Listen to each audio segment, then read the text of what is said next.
Hey, it's Fancy Nance, and today I'm going to tell you a little bit about how I did some designing in my place. Lots of sparkles and glitter, so stay tuned. It's Fancy Nance with some more DIY. So some of my DIY, do-it-yourself, is conventional, and some is very unconventional.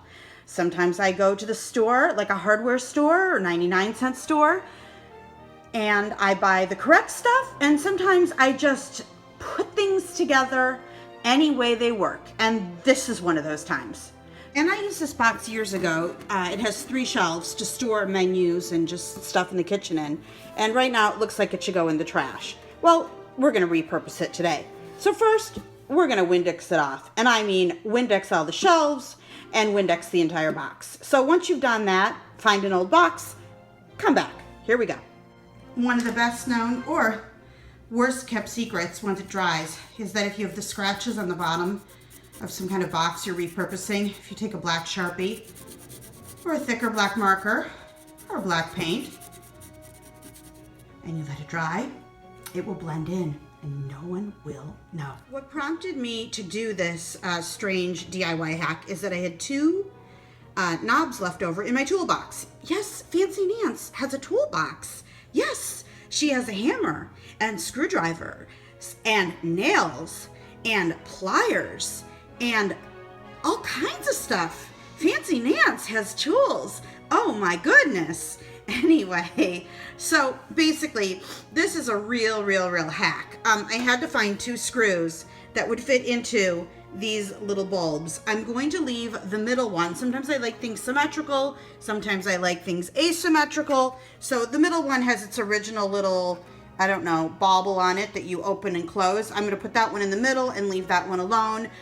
And maybe eventually I will go out and buy 3 knobs that all match at like the hardware store, or maybe I'll just leave it asymmetrical, one on top, one on bottom, and one on the middle. But let me show you. I'm gonna screw the last one in and then put the whole thing together and you'll see what happens. Okay.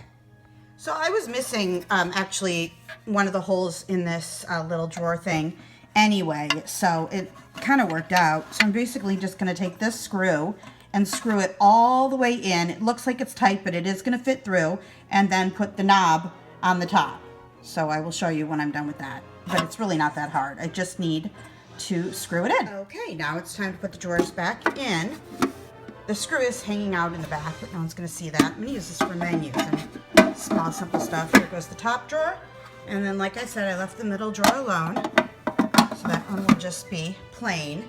I think that's enough. And I'm gonna show you how it will look in my guest room. What I'm gonna do right now is probably just put a few menus in the bottom drawer. So here we go. I really don't order out very much anymore, but for guests, you never know, they might want to eat. And look, I found a note from Nancy. I've had these for years, so cute. I'm gonna put those in as well.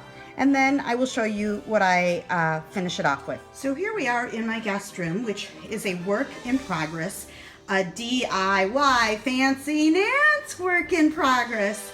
I will link below to the plate that I handmade with paint, which is right here, which I put the colored balls on. And for right at this moment, I still have my Theatre de l'Opera box that was a gift given to me years ago by my best friend in Chicago, and some candles, which I'll probably replace. And now on the other side, I have my repurposed box with, oops, now it's gonna be hard to open because I have too many in there, with the menus. It closes, trust me. And an empty drawer. I have to figure out what to put in there. It's really for guests. I may paint this gold. I found this at the dollar store. It says bling.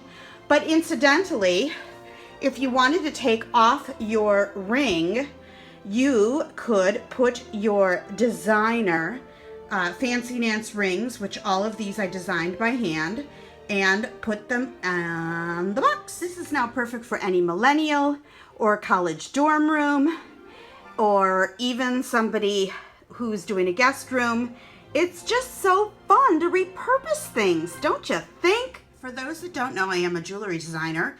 The one on the left I call my sun ring, which I switched out the middle stone after it was made, and the one on the right I completely designed.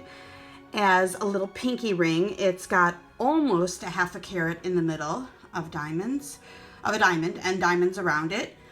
And it's one on the right is 14 karat gold and the one on the left is 18. But anyway, that's my DIY bling. It all matches. How pretty. And the next step, as you can probably tell, is I'm going to redo the curtains. I'm going to find some blinged out curtains for my guest room. So until next time, I will see you soon. Follow me on Instagram and Twitter, FANCIENANC, Fancy Nance, and let's have some fun.